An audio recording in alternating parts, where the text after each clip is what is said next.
Hello everyone, today we will write our first Java code. So this is the skeleton. Public class hello world, public static void main, string argument, system out println hello world.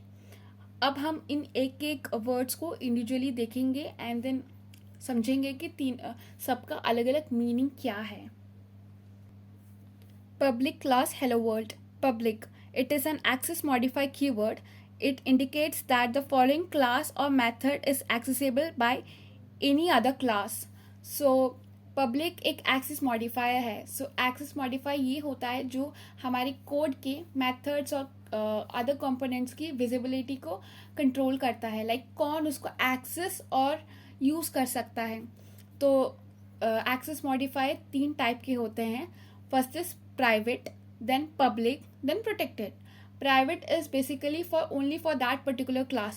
तो उसके जो variables और अलग other components रहेंगे वो वही class use करेगा. Next is public. Public is basically कोई भी यूज़ कर सकता है, वो ओपन है सबके लिए. And the last is protected, that is combination of private and public. Class. This is a keyword used to declare a class in Java.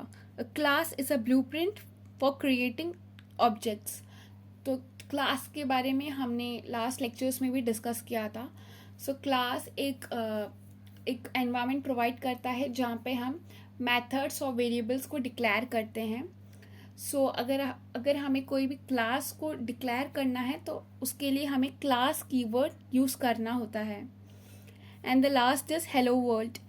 It is the name of the class. In Java, class name should start with an uppercase letter and follow the camel case.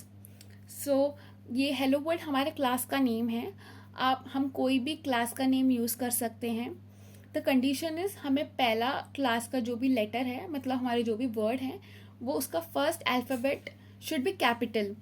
And then हम कोई भी word use कर सकते हैं, like पूरा capital या फिर small, हमारी मर्जी. बट ज़्यादातर कैमल केस नोटेशन ज़्यादा बेटर होता है, बिकॉज कैमल केस नोटेशन में हमारा फर्स्ट वर्ड कैपिटल होता है एंड देन जैसे हमारा सेकंड वर्ड आता है वो उसका फर्स्ट अल्फ़ाबेट हम कैपिटल लिखते हैं एंड देन अगेन सब small words.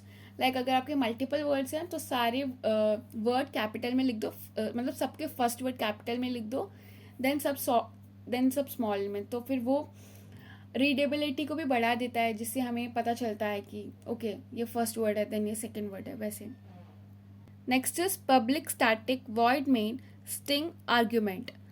This is the main method declaration in Java. The main method is the entry point of any Java code. So हमारे Java का कोड का एग्जीक्यूशन बेसिकली मेन से चालू होता है. So this is the entry point of any Java code. So the first one is यहाँ पे जो लिखा है public. So public का मीनिंग मैंने अभी बताया, जो कहीं से भी कोई भी एक्सेस कर सकता है, इसलिए हम public लिखते हैं. Next is static. A static method can be accessed without creating an object of that class. So static जो भी हम जिसको भी मेथड या वेरिएबल्स को हम स्टैटिक डिक्लेयर करते हैं उसको हमें स्पेशली उसका ऑब्जेक्ट क्रिएट करने की ज़रूरत नहीं होती, वो ऑटोमेटिकली कॉल हो जाता है. Next is void. Indicates that the method does not return any value. Void मतलब कुछ रिटर्न नहीं होने वाला हमारे क्लास से. Main. This is the name of the method. It is the entry point of the program. So main एक method का नाम है. हमारे जावा प्रोग्राम में मल्टीपल मेथड्स हो सकते हैं and main is one of them, जहाँ से हमारा एग्जीक्यूशन स्टार्ट होता है. And the last is string argument. It is an array of strings that can be passed as argument to the program. So array and यहाँ पे strings, अरे आपको ऐसा पता चल रहा होगा जहाँ पे स्क्वायर ब्रैकेट बना के रखा है. सो हम यहाँ पे आर्ग्यूमेंट पास करने के लिए इसको यूज़ करते हैं. सो आने वाली कोर्ट में इसके ऊपर भी क्वेश्चंस करेंगे, तब और अच्छे से समझ में आएगा. And the last line is system out println double quotes में hello world and semicolon. System. It is a predefined class in Java that provides access to the system, including input, output, and error systems. So system से basically हम system के input, output और सारे अलग अलग features को access कर सकते हैं, इसलिए हम system लिखते हैं. Out refers to the standard output stream. So out is basically हम use करते हैं जिससे हम मैसेज को बाहर कहीं भेज पाए. लाइक अगर हमें मैसेज फाइल में भेजना है या फिर डिस्प्ले में भेजना है, अगर हमें कहीं पे भी मैसेज को भेजना है तो हम आउट कीवर्ड यूज़ करते हैं. Next is println. It is a Java method that prints text to the console, automatically moves the cursor to the next line. So print is basically used for printing the text on the screen. Okay so print, अगर हमें screen पे भी कुछ भी print करना है तो हम बेसिकली प्रिंट यूज़ करेंगे.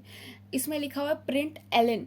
सो एलन इज यूज फॉर जैसे ही हमारा लाइन एक वर्ड प्रिंट करेगा वो नेक्स्ट लाइन में चला जाएगा, लाइक कंटिन्यूसली प्रिंट नहीं होगा.